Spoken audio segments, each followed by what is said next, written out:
In Lakota Star Knowledge, we believe that when we come to the earth, um, we come here to learn, yeah, and also enjoy. So it's all about blessings. It doesn't matter what circumstances you're born into. What matters is what can you do from that. And I know some situations it's impossible to do anything, but you just do what you can. Yeah. In Lakota Star Knowledge, we don't have this karma thing where you say that, okay, you're, let's say you're handicapped in this lifetime. So people who believe in karmic principles, they say that's a punishment from something you did in a previous lifetime. No, that's not Lakota Star Knowledge. So Lakota Star Knowledge, when you leave the earth, you're done. Yeah, you're done with this lifetime. Everything that happened is complete now. It's finished. There's no after effects. There's nothing that affects your soul because your soul is separated. Yeah? Your body belongs to the earth, and the emotions stay, as well as the mind and the personality, because that comes from the brain. All of that is built together with the emotions. But once the soul leaves, the soul is moving on. It has no shape or no form, and it doesn't have a voice. The voice belongs to the human body. Yeah, it's an energy that continues. And then in Lakota Star Knowledge belief, you go to a certain constellation in the sky, and there's a passageway that today NASA scientists have located that passageway. It's a black hole. we already knew about that. Yeah? And our story says you go through this hole. At the end of at the end of that hole is a lady, and she looks at your soul, and she will tell if it's completed its development or not. If it's not, then you have to come back.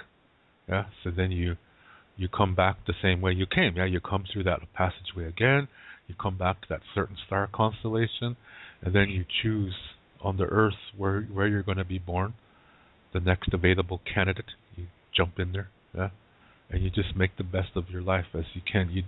You don't say, "Ooh, I'm going to wait till see that king and queen are going to have a baby, so I'm going to wait till that lady gets pregnant."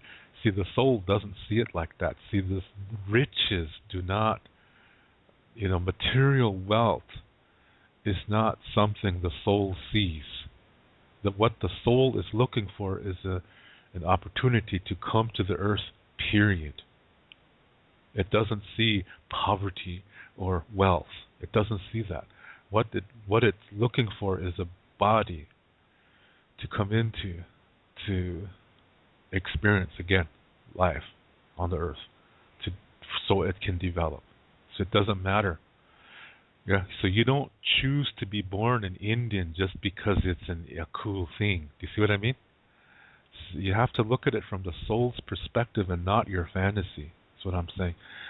I just got a message here from somebody who thinks she's an Indian in a past life, as if this means something special. But see, in Lakota Star Knowledge, we've been coming to the earth over and over and over. So what makes the Indian one better than the other? What about the past life before that? Yeah? So being an Indian is not any more special than being anybody else. We're just human. It's society who built this false image of mystification of Indian people. See, is that even a word? Mystification?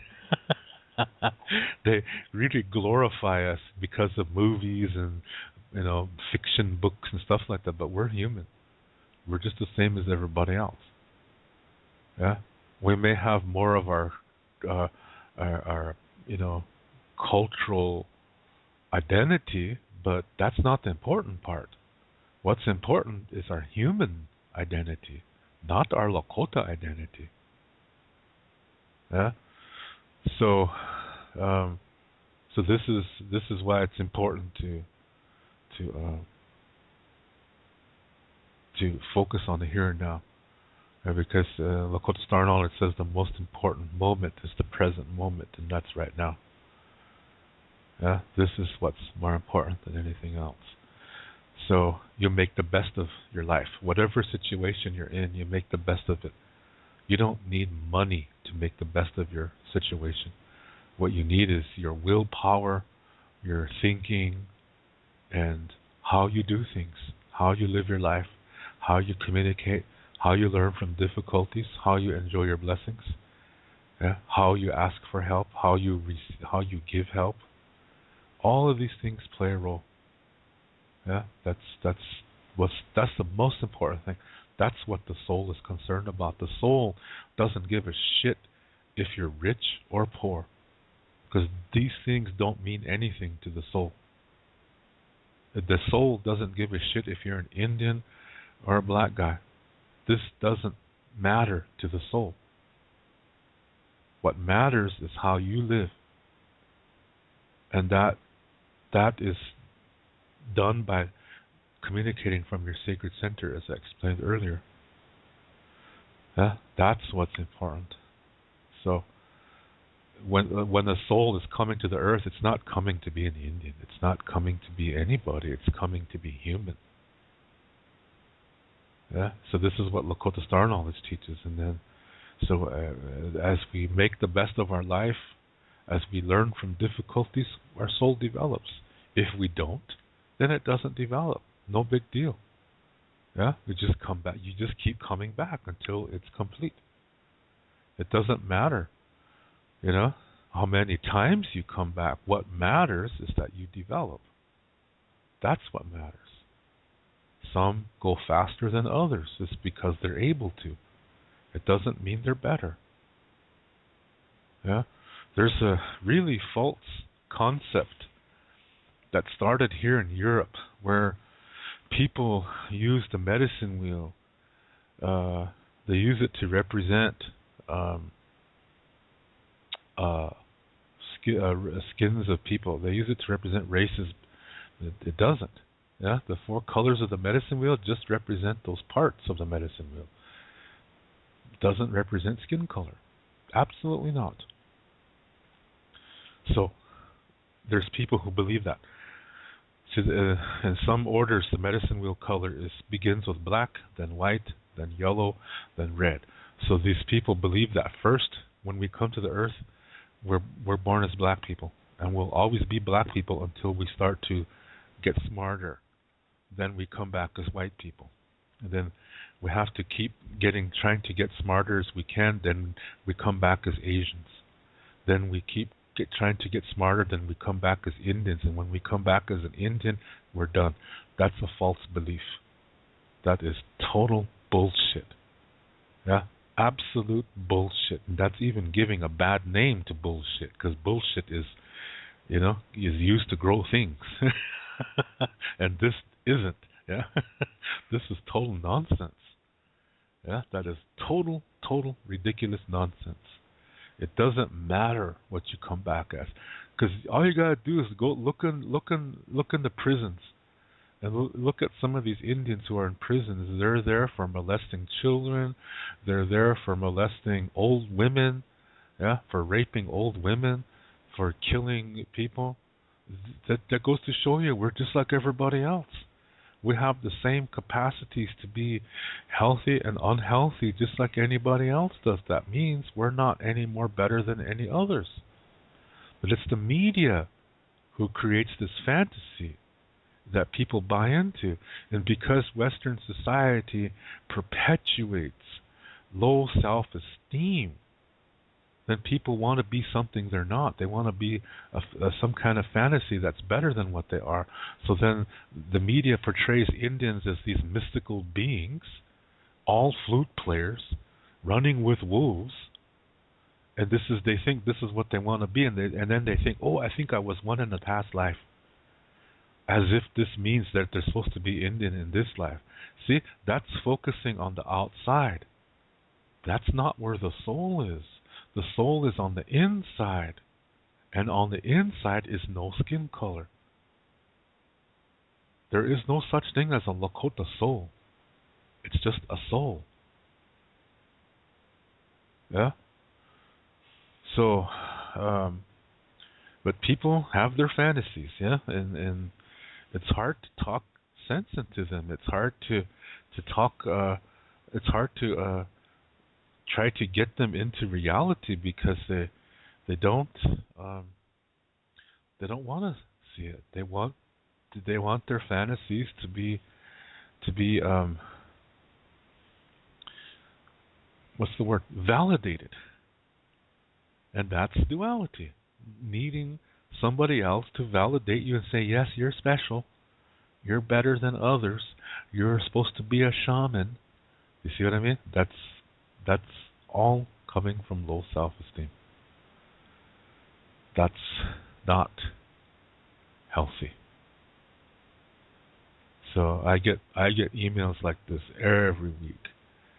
Everybody thinks they're supposed to be a shaman. Everybody thinks they're supposed to be Indian. This is all fantasy, and it shows you low self-esteem. So Lakota Star Knowledge says that the most important moment is now. And concerning reincarnation, the most important thing about reincarnation is that it's not important. What's important is how you live your life. Yeah, that is the most important thing. So, I hope that lady's listening tonight because that's her answer. Anyway, a soul can leave any time it wants to. It doesn't have to leave right away. It can be here as long as it wants. And there's a false belief that if you cry for somebody that it traps them. No, it doesn't. You have no power over a departed soul. Absolutely none. Because its emotions, that's with the dead body. That's dead now. So the emotions are gone. They fizzled. Yeah? Poof. They're not there anymore. So how can you trap it? You can't. Yeah? Absolutely not. According to the natural law, that's totally impossible. So that's a false belief too. You cannot trap a soul. Yeah? The soul will leave when it wants to. And when it does, it's going to continue, and it's going up to that constellation and getting ready, yeah, and continuing on to this lady in the stars. Now there's more to it than that. I'm giving you a really what do you call it? A summary of what's happened. It's actually a longer thing. It's very beautiful. It's a very beautiful concept. And in Lakota tradition, people, the close relatives would mourn. Yeah, they'll be in mourning for a year, and there's certain conditions that they have to live under. Like they can't go in large groups of people. They're not supposed to go to celebrations. They're not supposed to go to ceremonies. When they eat meat, they have to have somebody else use to cut their meat. They're not supposed to use knives. They're not supposed to use weapons of any kind. And those who are really close will put their hand on half of their hair in the back, and they'll cut that one half off. So this shows to the rest of the world they are in mourning. So this way you know. So you don't go in there and say, "Hey, I got this joke about these two alligators walking down the street." Hey. See, you know that you don't approach them like that. What a lot of Indians do today is they'll go to the beautician, the cosmetologist, the hairstylist, and they'll say, "Cut my hair off, and could you give me a nice short hairstyle?" Hey, that's pretentious. That's vain. That's vanity. That's not mourning. To cut all your hair short and then get a nice hairstyle. That doesn't mean that just shows you're pretentious. What you're supposed to do is you just grab half and you cut that half off that you're holding in your hands. The other half remains long. This tells the world you're in mourning. That's the proper way, but today people are just pretentious. Yeah? They'll cut all of it and saying, "Give me a short hairstyle." They don't want to look like they're in mourning, but they do that. That's just silly. Anyway, So that's what would happen. Yeah, and a piece of deceased person's hair would be cut off, and somebody in the family is going to watch over that hair. Yeah, that piece of hair. And so people can come. They're going to put the person that's chosen to watch over that is going to keep it in a special room. And so friends and relatives can come to that room and talk to that hair as if that deceased person really was there.